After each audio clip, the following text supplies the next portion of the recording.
Well, Sanjay Singh exclusively on NewsX. Sanjay Singh says that I stand with Mr. Kejriwal. He also spoke on Sunita's future. He said, this is our family. We back each other. We will fight the autocratic government of शेर के नाम से जानने वाले राज्यसभा सांसद संजय सिंह हमारे साथ बातचीत करने के लिए मौजूद हैं। सर, ये माना जा रहा था कि शेर की दहाड़ जेल में कम हो जाएगी। 6 महीने आप जेल में रहे, क्या बदलाव रहा? कोई बदलाव नहीं और मजबूती से बाहर निकला हूं। और इस दौरान दुनिया के देश के महापुरुषों क्रांतिकारियों के बारे में पढ़ने का मौका मिला। तो तानाशाह हुकूमत के खिलाफ, नरेंद्र मोदी जी की सरकार के खिलाफ, उनके अत्याचार के खिलाफ और मजबूती से लड़ने का जज्बा और आत्मबल मिला इन 6 महीनों में, और इसका इस्तेमाल इस लड़ाई में आगे करेंगे। आपने हमारे पार्टी के मुखिया को पकड़ के जेल में डाल दिया।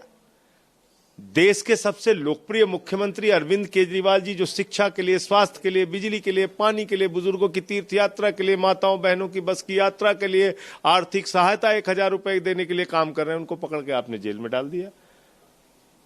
तो और 10 गुना ज्यादा मेहनत से हमारे कार्यकर्ता और हम लोग मिलकर काम करेंगे। जल्द ही केजरीवाल जी, मनीष सिसोदिया जी और सत्येंद्र जैन जी बाहर आएंगे, ऐसा मेरा पूरा भरोसा है। संजय जी, लेकिन आपने अरविंद केजरीवाल जी की बात की। रोज कोर्ट में ऐसी पिटीशंस डलती हैं जिसमें कहा जाता है कि अरविंद केजरीवाल को नैतिक तौर पर इस्तीफा देना चाहिए। तो उस पर नैतिक तौर पे इस्तीफा देने की बात कौन कर रहा है? बंगारू जनता पार्टी, जिसका राष्ट्रीय अध्यक्ष भारत माता के रक्षा सौदे में रिश्वत लेते हुए सजा पा चुका है। उसका नाम बीजेपी नहीं है, बंगारू जनता पार्टी। तो वो लोग जब बोलते हैं भ्रष्टाचार के खिलाफ और नैतिकता के बारे में, तो लगता है ओसामा बिन लादेन अहिंसा पे उपदेश दे रहा है। तो भाजपाइयों की किसी बात को गंभीरता से मत लीजिए।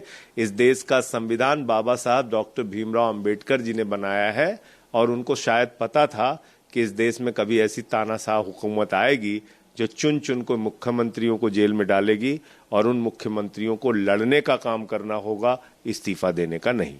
संजय जी, जिस तरीके से सुनीता केजरीवाल राजनीति में उतर रही है, कहा जा रहा है भाजपा की तरफ से कि राबड़ी मॉडल को रिपीट करने की आप कोशिश कर रहे हैं। देखिए, मैं फिर कह रहा हूं कि बीजेपी की किसी भी बात को गंभीरता से मत लीजिए। और जहां तक आम आदमी पार्टी का सवाल है, आम आदमी पार्टी एक परिवार है। हम सारे लोग अपने परिवार के साथ खड़े हैं। आज हमारे मुखिया को आपने जेल में डाल दिया, मनीष सिसोदिया जी को जेल में डाल दिया, सत्येंद्र जैन जी को जेल में डाल दिया। तो ये तो और खुशी की बात है कि ना हमारे नेता टूटे, ना उनका परिवार टूटा। आंखों में आंसू हैं, दर्द है दिल में। परिवार के सदस्य की गिरफ्तारी हुई है, लेकिन बावजूद इसके हर व्यक्ति मजबूती से खड़ा है। सर, आखिरी सवाल, एलजी कहते हैं कि सरकार आप जेल से नहीं जला पाएंगे। मैं फिर कह रहा हूं, विनय सक्सेना संविधान के निर्माता नहीं है।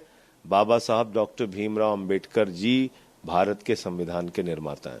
बहुत बहुत शुक्रिया हमसे बातचीत करने के लिए। तो आपने सुना संजय सिंह को, जो अब भी पूरी तरीके से आक्रामक तरीके से भाजपा पर हमलावर हुए, और उन्होंने कहा कि अरविंद केजरीवाल ही मुख्यमंत्री रहेंगे। मैं शुभ कैमरा पर्सन अवधेश चौरसिया के साथ, इंडिया न्यूज, दिल्ली।